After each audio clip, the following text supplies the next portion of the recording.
BA द्वितीय वर्ष के द्वितीय प्रश्न पत्र भारतीय राज्य व्यवस्था के अंतर्गत आज मैं आपको संघीय कार्यपालिका में राष्ट्रपति के निर्वाचन के संबंध में बहुत ही महत्वपूर्ण जानकारी देना चाह रही हूँ। राष्ट्रपति के चुनाव के लिए भारत में अप्रत्यक्ष निर्वाचन पद्धति को अपनाया गया है और यह चुनाव एकल संक्रमणीय मत पद्धति के आधार पर होता है। यह पद्धति कुछ इस प्रकार से है, जिसमें सर्वप्रथम आता है कि अप्रत्यक्ष निर्वाचन। राष्ट्रपति का चुनाव अप्रत्यक्ष रूप से ऐसे निर्वाचक मंडल द्वारा किया जाएगा जिसमें पहला संसद के दोनों सदनों के निर्वाचित सदस्य होंगे, दूसरा राज्य विधानसभाओं और 70वें संवैधानिक संशोधन 1992 के अनुसार संघीय क्षेत्रों की विधानसभाओं के निर्वाचित सदस्य भी शामिल होंगे। राष्ट्रपति के निर्वाचन मंडल में राज्यों की विधानसभाओं और अब संघीय क्षेत्रों की विधानसभाओं को इसलिए शामिल किया गया है कि राष्ट्रपति न केवल केंद्रीय शासन वरन संपूर्ण भारतीय संघ का भी प्रधान होता है।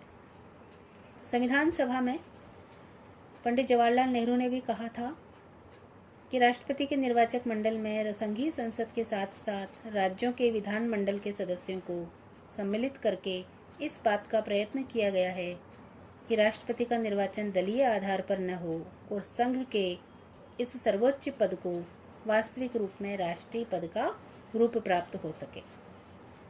अब हम चर्चा करेंगे कि एकल संक्रमणीय मत पद्धति क्या होती है। संसद तथा राज्यों और संघीय क्षेत्रों की विधानसभाओं के निर्वाचित सदस्यों द्वारा राष्ट्रपति का चुनाव आनुपातिक प्रतिनिधित्व पद्धति के अनुसार एकल संक्रमणीय मत द्वारा होगा।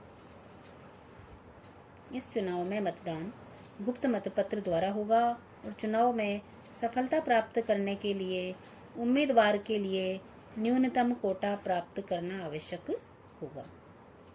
न्यूनतम कोटा निर्धारित करने के लिए निम्न सूत्र को अपनाया जाता है, जिसमें न्यूनतम कोटा कैसे हम निकालेंगे कि दिए गए मतों की संख्या कितनी है और निर्वाचित होने वाले प्रतिनिधियों की संख्या प्लस 1।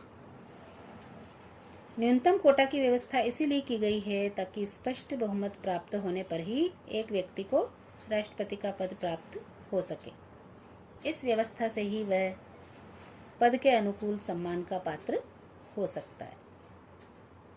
इस पद्धति के अंतर्गत प्रत्येक मतदाता के द्वारा अपने मतपत्र में उतनी ही पसंद व्यक्त की जा सकती है जितनी संख्या में राष्ट्रपति पद के उम्मीदवार होते हैं। सर्वप्रथम पहली पसंद या प्रथम वरीयता के मतों की गणना होती है। यदि पहले पसंद के मतों की गणना में ही किसी उम्मीदवार को चुनाव कोटा प्राप्त हो जाए तो दूसरी पसंद के मतों की गणना नहीं की जाती, लेकिन यदि पहली पसंद के मतों की गणना से किसी भी उम्मीदवार को चुनाव कोटा प्राप्त नहीं हो तो फिर क्रमशः दूसरी तीसरी पसंद के मतों की भी गिनती की जाती है।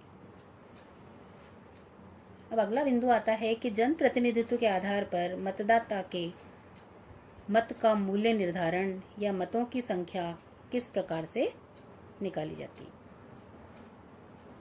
भारत के राष्ट्रपति को जिस निर्वाचक मंडल द्वारा चुना जाता है उस निर्वाचक मंडल के सदस्य होते हैं, पहला संसद के दोनों सदनों के निर्वाचित सदस्य, दूसरा राज्य विधानसभाओं और संघीय क्षेत्रों की विधानसभाओं के निर्वाचित सदस्य। व्यवहार के अंतर्गत स्थिति यह होती है कि लोकसभा का एक निर्वाचित सदस्य लगभग 10 लाख निर्वाचकों का प्रतिनिधित्व करता है। उत्तर प्रदेश राज्य की विधानसभा का सदस्य लगभग 2.5 लाख मतदाताओं का प्रतिनिधित्व करता है, लेकिन सिक्किम या अरुणाचल प्रदेश की विधानसभा का जो सदस्य है केवल कुछ हजार जनता का ही प्रतिनिधित्व करता है। इस स्थिति को देखते हुए ही यह व्यवस्था की गई कि निर्वाचक मंडल के प्रत्येक सदस्य के मत का मूल्य समान नहीं होता। प्रत्येक सदस्य के मत का मूल्य या मतों की संख्या निम्नलिखित सिद्धांतों के आधार पर निश्चित की जाती है। पहला, भारतीय संघ के कुछ राज्यों, विशाल राज्यों की विधानसभा के सदस्य अधिक जनसंख्या का प्रतिनिधित्व करते हैं और कुछ राज्यों यानी छोटे राज्यों या संघीय क्षेत्रों की विधानसभाओं के सदस्य कम जनसंख्या का प्रतिनिधित्व करते हैं। राष्ट्रपति के चुनाव में विधानसभा के प्रत्येक सदस्य के मत का मूल्य उस अनुपात में निश्चित होता है जितनी संख्या का वह प्रतिनिधित्व करता है।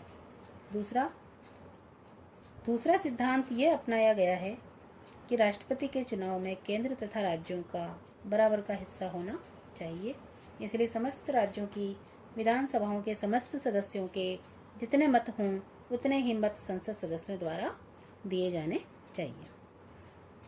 निर्वाचक मंडल के